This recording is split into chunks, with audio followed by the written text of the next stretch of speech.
Hello everyone, and welcome to the Pro Run section for the first part of Chapter 2. Chapter 1 was all about pre-investigation. Chapter 2 is all about meeting new people and hearing a lot of dialogue. This is the first new person, Wolf Heimlich, the security guard, but there are plenty more to come. So left to right here, we've got Ziggy, who we know already, Dr. Pippin Carter, who discovered the Dagger of Amon-Ra, Yvette Delacroix and Ramses Najir, who work at the museum, and Dr. Carrington, who owns it. We'll be meeting them and getting to know them more later.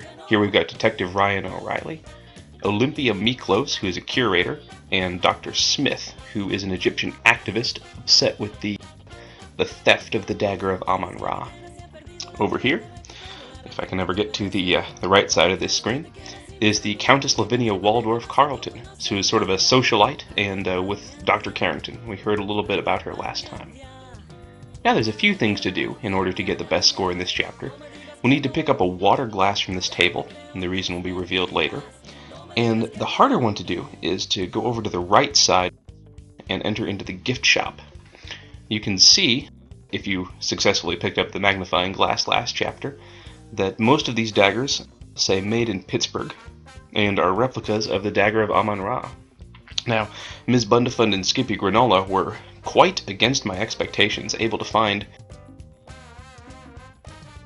surprising thing in this gift shop. Most of these daggers, like you can see, say made in Pittsburgh.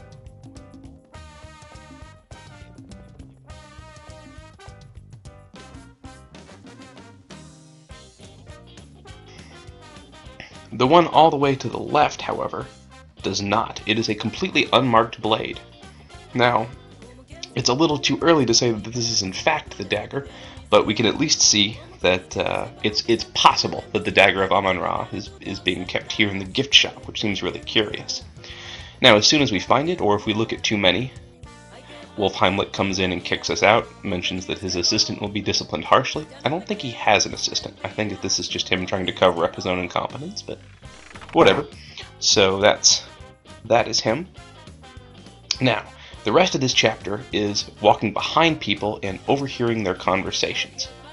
This first one is between, I'm going to go with the conversations that we chose to listen to. This is Dr. Carter, who is second from the left there, talking about his discovery of the Dagger of Amon-Ra.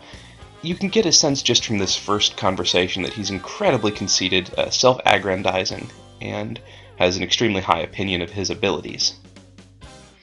He speaks in these very poetic terms about discovering the dagger, although, you might note he breaks open the tomb with a sledgehammer, presumably destroying countless historical artifacts. He's probably not a very good archaeologist. But Dr. Carrington, who is all the way to the left, or to the right, excuse me, and Yvette Delacroix, a museum worker there in the middle, both approve. Ziggy says he heisted it, which is actually probably a fairly apt description of what happened. However, Dr. Carter says the Egyptian workers were worshipping him, and Ramses Najir, an accountant, takes exception. He is Egyptian, and along with Dr. Smith, are going to be very critical, it seems, of Dr. Carter and his achievements, or at least very pro-Egyptian. Dr. Carter puts down on anyone here. Dr. Carter, we'll see throughout the evening, has a very aggressive personality, at least so far, and this has come out. I mean, who's to say if we can't find some hidden depths to him later, but at least for now. I mean, if somebody tells you what you did was a great achievement and you say, no, it is a great achievement, then that speaks volumes about you, I think. Now, as soon as Yvette left, that leaves just the men from that conversation to stand around and talk, and they do seem to talk about Yvette. We can see from this exchange that it seems that at least Ramses Najir and Dr. Archibald Carrington have slept with her. I'm going to try to, in the thread, just keep a little tick mark of the characters in this game that have heavily implied or actually admitted to sleeping with Yvette Delacroix. It's going to be, well, it'll be fairly sizable by the end is all I'll say. So look in this post that we can see that thread so far. Laura, of course, is just obviously standing there listening, doesn't even make much of an attempt to hide it. She's not particularly good. Now, after overhearing some conversations, we see this lunk walk in. Steve is sort of a mystery for this part. I mean, he says he showed up having purchased a tuxedo with some money, but this is like an invitation-only gala, so goodness only knows how he got in here. He's still got his boots, which I think is supposed to be adorable, but you two share a tender moment outside. Now to the questions. The first thing people wanted to know is what Ziggy thought about Steve. Yeah, the dock worker. I know that guy. He ain't in my inner circle, though. Don't know much about the Joe. Curious. Well, the next question we wanted to know was what the Countess thought about the Charleston. Now, unfortunately, the Charleston has disappeared from our journal for some reason. I'm not quite sure why. As a compensation, I asked her about the burglary. So let's see what she thinks about it. What do you make of the theft of the Dagger of Amon Ra, Countess? Oh, it's horrid. Simply horrid. What sort of creature would make off with a priceless work of art, I wonder? Do you have any ideas about who it might have been? Oh, my, no! I try not to associate with dreadful people, dear girl. Interesting. Next we're going to be asking Ramses Najir what he thinks about Ziggy. I do not know Ziggy very well, but he makes me uneasy. His eyes remind me of a jackal's. I met him briefly at the party, then avoided him the rest of the time. That's funny because he's currently meeting Ziggy, apparently. I guess he doesn't mind talking bad about Ziggy in front of him, which, to be fair, Ziggy's probably not very intimidating. Now, the next question that we wanted to get asked was people wanted to know what everyone thought about low-fat.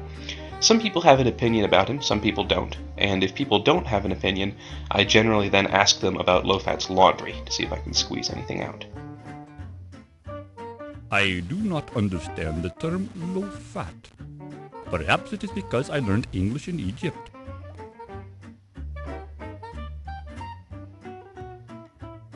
I have not been in this country long enough to discuss the merits of your laundry establishments. Dr. Smith is kind of a jerk too. Oh yes, he runs the laundry down the way. He always manages to keep the pleating in my silk shrouds just right. I think people's attitude towards low-fat might be an indication of how they are as a character. Dr. Miklo seems fairly sympathetic so far and likes low-fat. Let's see what Dr. Carter has to say. He runs one of the local Chinese laundries. Pretends to be Chinese so he can get more business, but he has a terrible accent. That was some great voice acting. And we do know that that's true, that he's actually from Jersey. No, he ain't in my privileged circle of friends and acquaintances. Oh, Ziggy.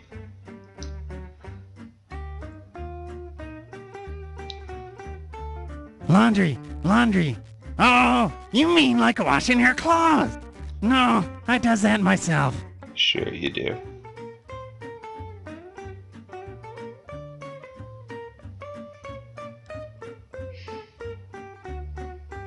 I'm afraid I do not know the gentleman. I lead a rather solitary life, just me and my little family. He's supposed to be kind of milquetoast, I think. Kind of a wimp. I personally do not use that laundry, Miss Bow. I go to an Egyptian laundry on 44th Street. They are wonderful with linens. But very Egypt-centric and a nice guy, too, so he balances out. The low-fat, I know him. The little laundry I take to the cleaners, low-fat does it himself. We have the deal he enjoys, so it costs me nothing. Let's chalk up another character to the people it's heavily implied that Yvette has slept with. Tally. This time, the old Chinese guy. I've never even seen the chap. Somehow I sort of expected that from the museum owner.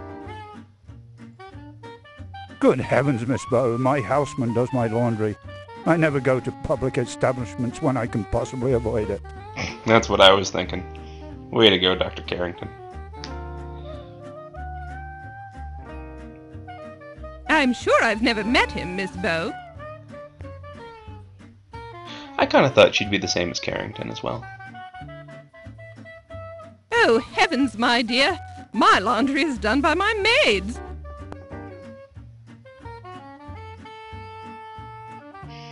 And finally,